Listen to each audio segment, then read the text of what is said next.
The raid on Pebble Island was a raid by British Special Forces on Pebble Island's airfield during the Falklands War, and took place on the night of 14-15 May 1982. Pebble Island is one of the smaller Falkland Islands, lying north of West Falkland. The site was being used as a forward operating base for T-34 Mentor and Pucara aircraft by the Argentine Air Force, British Special Air Service. Operatives were tasked with destroying the aircraft on the ground, in an operation that echoed back to some of the unit's first missions during the North African campaign of World War II. Background: immediately after the Argentinians had seized the Falkland Islands, they established a small air base, Aerodromo Auxilia Calderon, on Pebble Island using the local airstrip on which were based FMAIA-58 Pucara light ground attack aircraft and some T-34 Mentors. Reconnaissance by these aircraft could have compromised the Royal Navy's maneuvers before its intended landing on East Falkland. SHASH elements, then embarked on HMS Hermes, were tasked with eliminating the threat, with naval support from the Type 22 frigate HMS Broadsword's Hermes defensive escort and the County-class destroyer HMS Glamorgan to provide naval gunfire support with its Mark Chapter 6 4.5-inch gun. The naval gunfire support forward observer who was responsible for coordinating the naval gunfire support was Captain Chris Brownrar of 148 Battery 29 Commando Regiment Royal Artillery.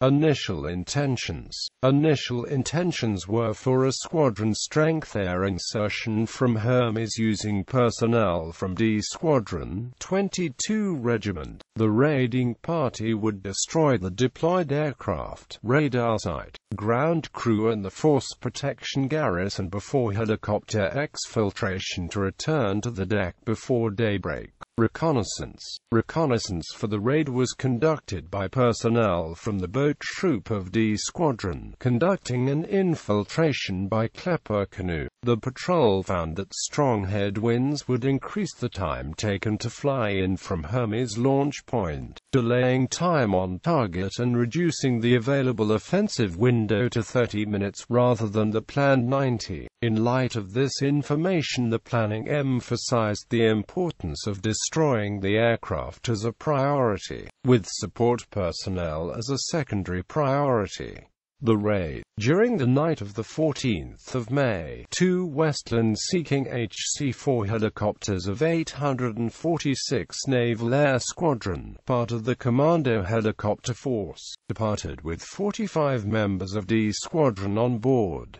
The delivery point was 6 kilometers from the airstrip on Pebble Island. Mountain Troop was tasked with the destruction of the Argentine aircraft, while the remaining personnel acted as a protection force, securing approaches to the airstrip and forming an operational reserve. The raiding party unloaded over 100 L-16 81mm mortar bombs, explosive charges, and rocket 66mm heat L-1A1 light anti-tank weapons to carry into the engagement zone from the helicopters, with each man in the raiding party carrying at least 2 mortar bombs. For small arms, M16 rifles were used, some with underslung M203 grenade launch. Approach navigation was conducted by a member of the boat troop who had carried out the reconnaissance. As the raiding party approached the target, they spotted an Argentine sentry but were not seen, allowing them to enter the target and lay charges on 7 of the aircraft. Once all the aircraft had been prepared, the raiding team opened fire on the aircraft with small arms and L-1A1 rockets. All of the aircraft were damaged, with some having their undercarriages shot away. Following this, Glamorgan began shelling the Argentine positions on the airfield using high explosive rounds, hitting the ammunition dump and fuel stores. The defending force did not engage until the entire entire raiding party had regrouped and were preparing to move out. One British soldier was hit and wounded while the raiding party returned fire using small arms and M203 grenade launch, resulting in the death of the Argentine commanding officer and the suppression of any defensive effort. The Argentine version states that the Marines remained in shelters during the Glamorgan shelling, so they were unable to face the Shash in combat.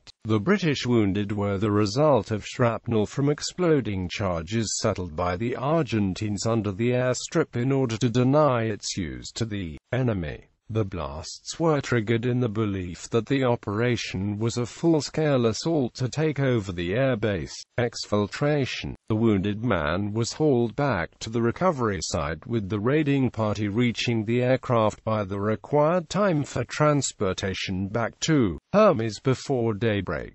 The decision was made to proceed with exfiltration rather than returning to attack the defending force.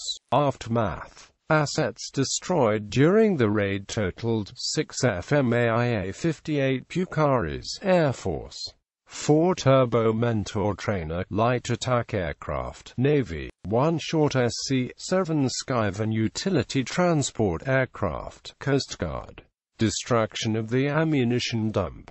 Destruction of the fuel dump. The raid was considered a complete success, reminiscent of the type of operation carried out by the Shash in the Second World War. One of the officers involved, Captain Hamilton, was later killed in another Shash action near Port Howard. The Argentine forces continued occupying the position until they were evacuated later in the war. The last troops were recovered on the 1st of June 1982 by 2 Argentine Navy Sea King helicopters.